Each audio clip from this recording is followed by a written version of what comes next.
Assalamualaikum dear students. I am Adil Wilson, lecturer of chemistry at the Hallmark School and College हवेलियाँ।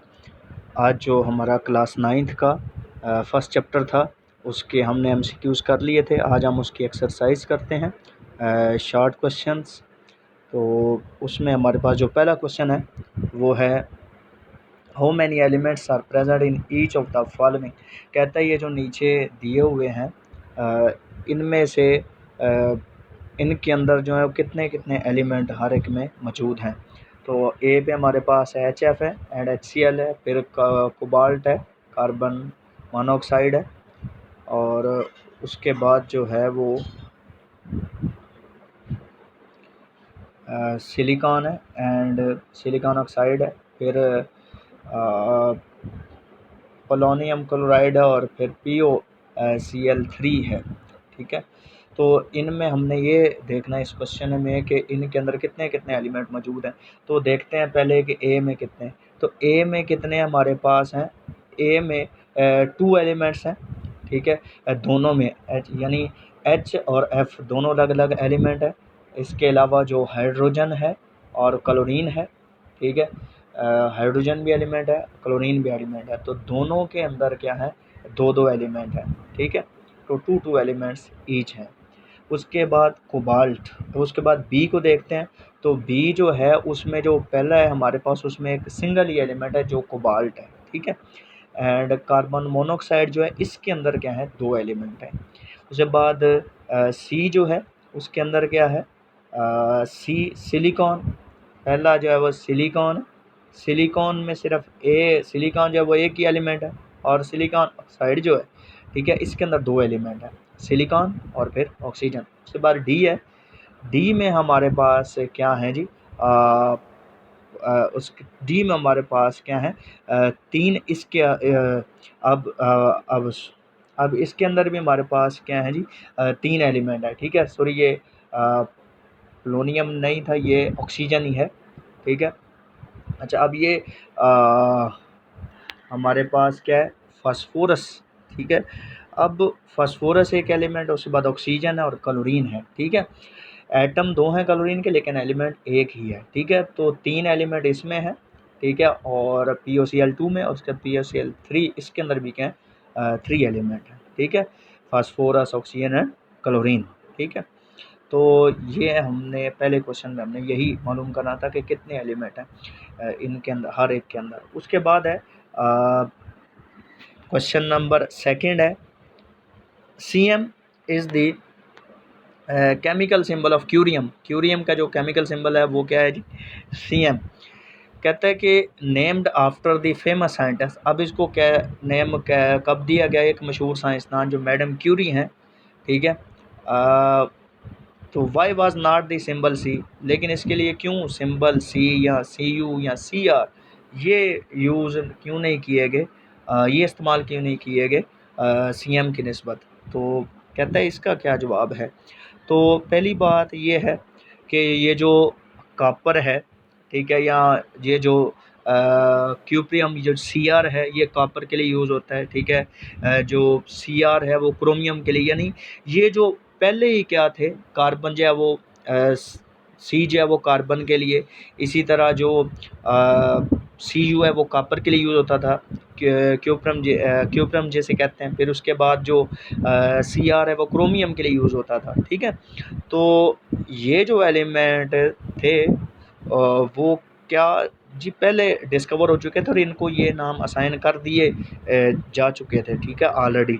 सो यानी जब, और फिर जब ये जो क्यूरियम डिस्कवर हुआ, यानी मैडम क्यूरी ने इसे डिस्कवर किया, तो फिर उसने इसको जो है वो सी की निस्बत Cu या Cr के सिंबल देने की बजाय उसने उसे फिर क्या किया जी, एक और नाम दिया जिसे हम कहते हैं Cm। ठीक है, Cm का उसने ऐसे सिंबल दिया ताकि कोई शक शुबात पैदा ना हो, शक पैदा ना हो, इस वजह से ये रीज़न है फ़र्क करने के लिए उसमें।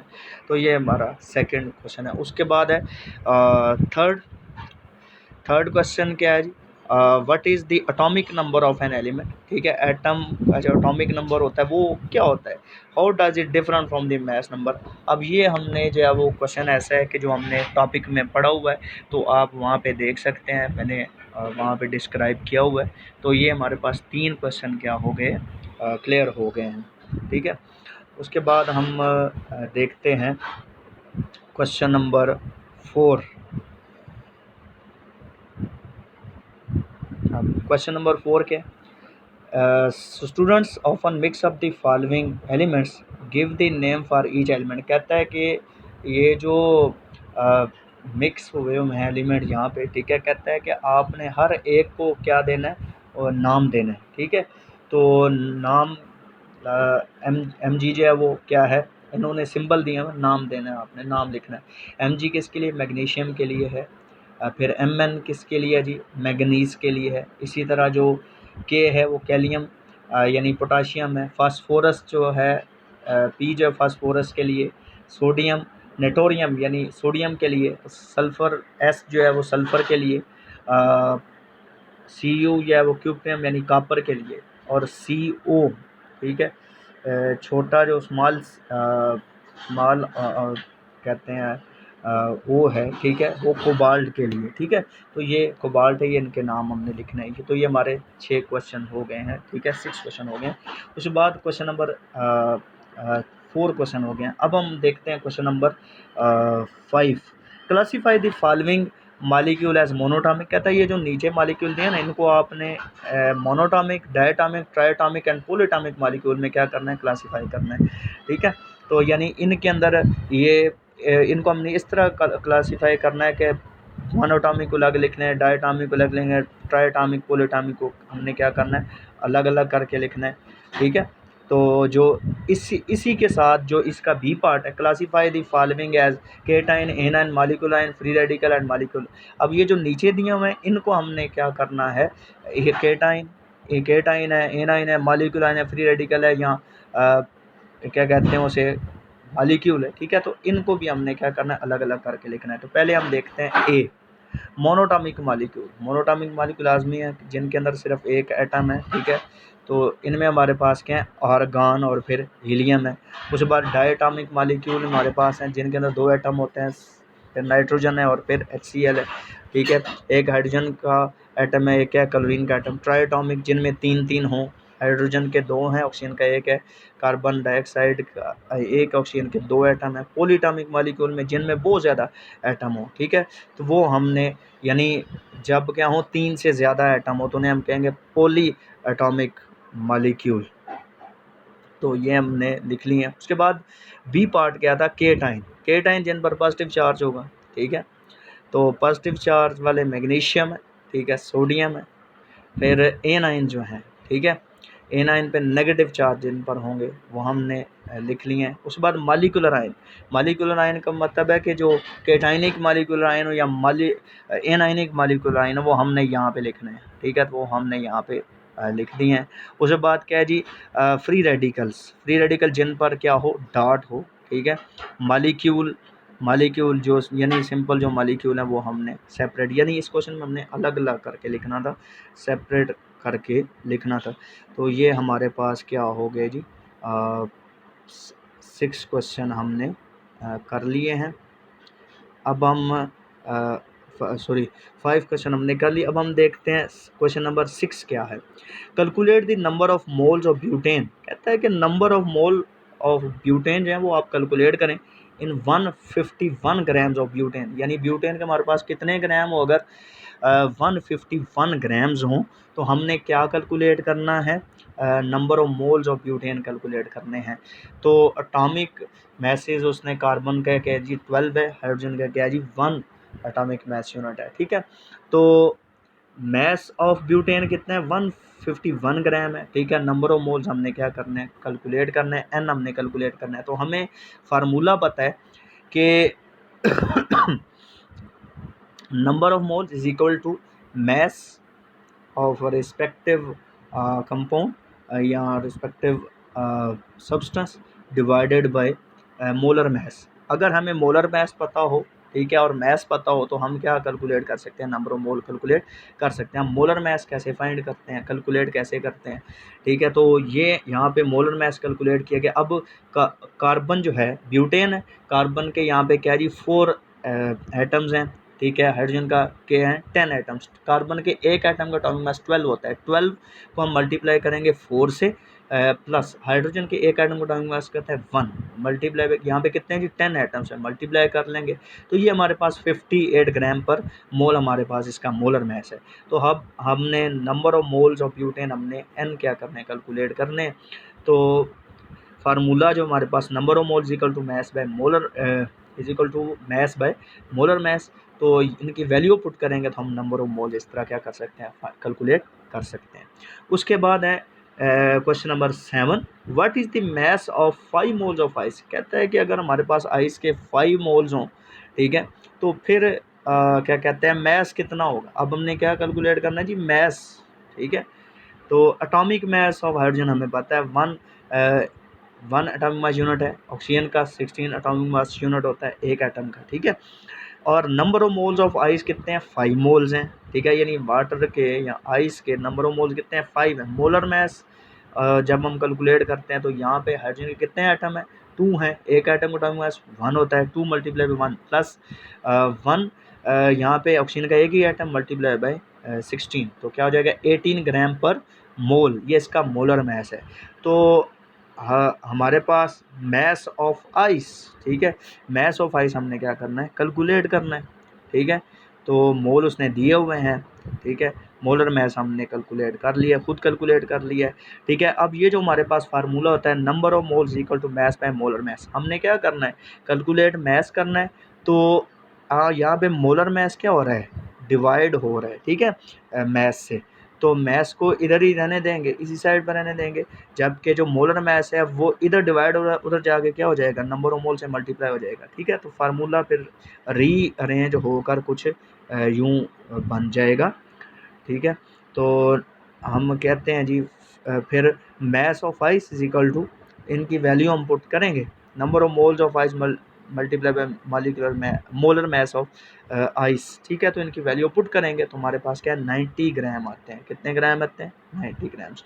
उसके बाद है question number 8, calculate the number of molecules in 6.50 mole of methane यानी CH4। कहता है कि हमने क्या कैलकुलेट करना है, नंबर ऑफ मॉलिक्यूल्स कैलकुलेट करने हैं। तो हमारे पास कितने मोल हैं मीथेन के, वो हैं जी 6.50, ठीक है। तो हमने क्या कैलकुलेट करना, नंबर ऑफ मॉलिक्यूल्स। तो ये भी बहुत इजी है, number of moles of methane हमारे पास 6.50 मोल्स हैं। एवोगाड्रो नंबर की वैल्यू हमें पता होती है कितने हैं, 6.023 इंटू 10⁻23 है। अब नंबर ऑफ मॉलिक्यूल हमने कैलकुलेट करने हैं। हमें फार्मूला हमें पता है कि जो दूसरा हमारे पास फार्मूला है, number of moles of methane is equal to, या number of mole of any substance is equal to number of particles या नंबर ऑफ एटम या नंबर ऑफ आयंस या number of molecules of methane divided by Avogadro's number, ठीक है। तो हमने molecule find करने हैं चौके। तो याद रखें नंबर ऑफ मॉलिक्यूल हमने कैलकुलेट करने हैं, एवोगाड्रो नंबर ऊपर नंबर ऑफ मॉलिक्यूल से डिवाइड हो रहा है, उस साइड पे जाके क्या हो जाएगा, मल्टीप्लाई हो जाएगा। तो फार्मूले को रीअरेंज करेंगे, इनकी वैल्यू पुट करेंगे तो हम नंबर ऑफ मॉलिक्यूल क्या कर सकते हैं, कैलकुलेट कर सकते हैं, ठीक है। तो इस तरह हम हमारे पास क्वेश्चन नंबर 8 भी हो गया।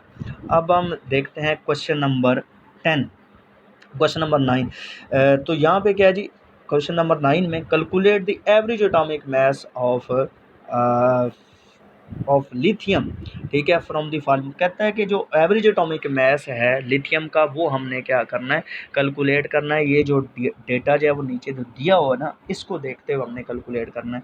तो आइसोटोप है लिथियम के, 2 आइसोटोप हैं, एक है जी 6, दूसरा क्या है 7, लिथियम 6 लिथियम 7, ठीक है। तो अबंडेंस कितनी है इनकी, उसने दोनों की दी, लिथियम 6 की 7.50 है, इसी तरह लिथियम 7 जो है इसकी 92.5 है, ठीक है। रिलेटिव एटॉमिक मास जो लिथियम 6 उसका 6.0151 है, ठीक है। और जो रिलेटिव एटॉमिक मास है लिथियम 7 का वो 7.0160 है, ठीक है।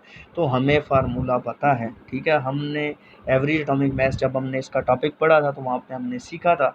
तो पहले हम क्या लिखेंगे जी, रिलेटिव एटॉमिक मास जो हमारे पास पहला आइसोटोप है, ठीक है, उसको मल्टीप्लाई करेंगे उसकी जो अबंडेंस है उससे, तो ऐड कर देंगे उसमें जो सेकंड आइसोटोप है, सेकंड आइसोटोप जो है उसके रिलेटिव एटॉमिक मास क्या मल्टीप्लाई कर देंगे उसकी अबंडेंस से, डिवाइडेड बाय 100 करेंगे।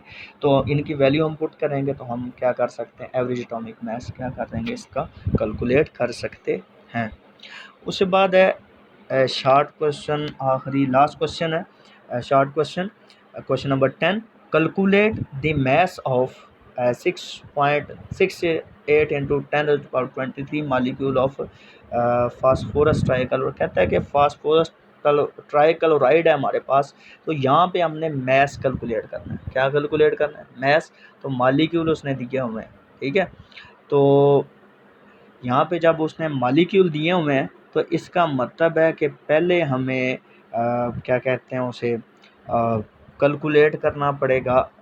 पहले हमें जो है क्या कहते हैं उसे नंबर ऑफ मोल्स कैलकुलेट करने पड़ेंगे, ठीक है। तो यहाँ पे दो फार्मूले बेसिकली क्या होंगे, यूज़ होंगे।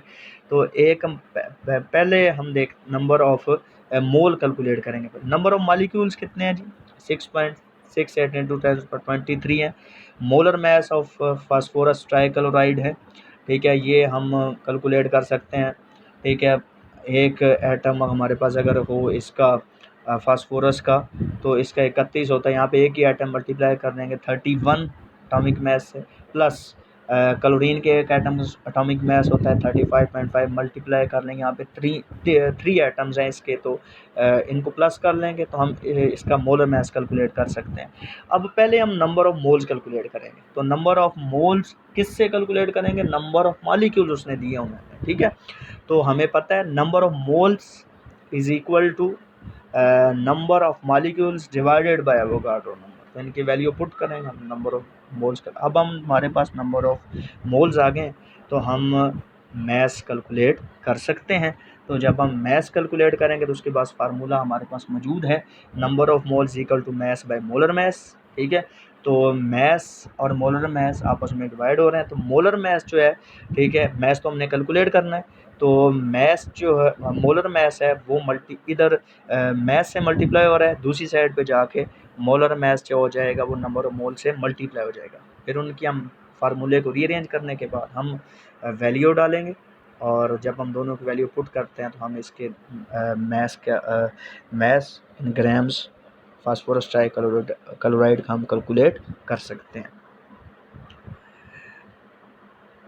तो उसके बाद है लॉन्ग क्वेश्चंस, ठीक है। तो state and explain the following, ये हमने क्वेश्चन नंबर 1 जो है लॉन्ग क्वेश्चन नंबर 1 उसका पार्ट है। एम्पिरिकल फार्मूला ऑफ कंपाउंड, ये भी हमने किया हुआ। Molecular formula of the compound, ये भी हमने किया हुआ है। तो क्वेश्चन नंबर 1 हमने ऑलरेडी किया हुआ। उसके बाद है question number 2, what do you understand by the term mole. कहता है कि आप जो टर्म मोल है इसको आप कैसे अंडरस्टैंड करेंगे, ठीक है। मोल एंड अवोगाड्रो, इसको आप कैसे समझेंगे, एक्सप्लेन विद सूटेबल एग्जांपल्स। तो ये भी हमने क्वेश्चन जब हमने टॉपिक पढ़ा तो उसमें किया हुआ है। उसके बाद लॉन्ग क्वेश्चन नंबर 3 है, ठीक है। Compare and contrast a mixture and compound, give examples of, ये भी हमने किया हुआ है। उसके बाद इसका पार्ट भी है, how will you classify molecules, put your answer with at least 2 examples. तो ये भी क्वेश्चन ऑलरेडी टॉपिक में किया हुआ है। उसके बाद है question number long question number 4, उसका पार्ट है what is the molecular mass of a compound. Molecular mass of a compound क्या होता है, ठीक है। How will you differentiate it from formula mass, आप कैसे फ़र्क करेंगे फार्मूला मास को मॉलिक्यूलर मास से, आप इसमें कैसे फ़र्क करेंगे। तो ये पार्ट ए भी हमने टॉपिक में किया हुआ है। तो क्वेश्चन नंबर 4 का पार्ट बी देखते हैं, कैलकुलेट दी मॉलिक्यूलर मास और formula mass as the case may be of the following compound in AMU। कहता है कि आपने मॉलिक्यूलर मास फाइंड कैलकुलेट करना है और फार्मूला मास कैलकुलेट करना है, ठीक है। ये जो नीचे कंपाउंड दिए हुए हैं AMU में, ठीक है। तो बेंजीन जो है, ठीक है, दोनों का फार्मूला मास और फिर मॉलिक्यूलर मास का तरीक़ेकार कैलकुलेट करने का एक ही है। तो नंबर हम बेंजीन जो है, पहले बेंजीन का कैलकुलेट करते हैं। बेंजीन के कितने आइटम हैं, यहाँ पे 6 हैं, तो एक आइटम का एटॉमिक मास 12 होता है, ठीक है। तो 6 मल्टीप्लाई बाई 12 करें, प्लस इसमें हाइड्रोजन के कितने आइटम हैं, 6 हैं, तो एक का क्या होता है जी 1, तो इन दोनों को मल्टीप्लाई करने के बाद ऐड करें तो 78 AMU आता है, ठीक है। उसके बाद इथेन है, इथेन C2H6, कार्बन के एक आइटम का एटॉमिक मास क्या होता है जी 12 होता है। 2 यहाँ पे 2 से मल्टीप्लाई करेंगे 12 को, प्लस हाइड्रोजन है, हाइड्रोजन के 6 हैं यहाँ पे आइटम्स और एक आइटम का 1 होता है, तो 24 प्लस 6 करें तो 30 AMU आता है। एल्युमिनियम क्लोराइड AlCl3 है, ठीक है। एल्युमिनियम के एक आइटम का 27 है, यहाँ पे कितने हैं, एक ही आइटम है उसका, प्लस क्लोरीन यहाँ पे एक आइटम का क्या होता है, यहाँ पे एक आइटम का 35.5 है, यहाँ पे 3 है, तो 3 से मल्टीप्लाई कर लें। इन दोनों को मल्टीप्लाई करने के बाद ऐड करेंगे तो हमारे पास 27 प्लस 106.5 आता है, तो ये टोटल हमारे पास बनता है 133.5 AMU, ठीक है, एटॉमिक मास यूनिट। उसके बाद आयरन ऑक्साइड Fe2O3, ठीक है। अब यहाँ पे आयरन के एक एटम का जो एटॉमिक मास है, ठीक है, वो यहाँ पे क्या कहते हैं उसे 56 है, ठीक है, 56 है एटॉमिक, हम पीरियोडिक टेबल में देख सकते हैं एक एटम का। और उसके बाद यहाँ पे 2 हैं तो 2 से मल्टीप्लाई कर लें, प्लस यहाँ पे ऑक्सीजन के एक एटम का एटॉमिक मास, एक एटम का यहाँ पे एटॉमिक मास होता है ऑक्सीजन का एक एटम का 16 है, यहाँ पे कितने हैं, 3 हैं, तो 3 से मल्टीप्लाई कर लीजिए, तो ये हमारे पास टोटल आते हैं जी 160 AMU, ठीक है। उसके बाद क्वेश्चन नंबर 5 है, ठीक है।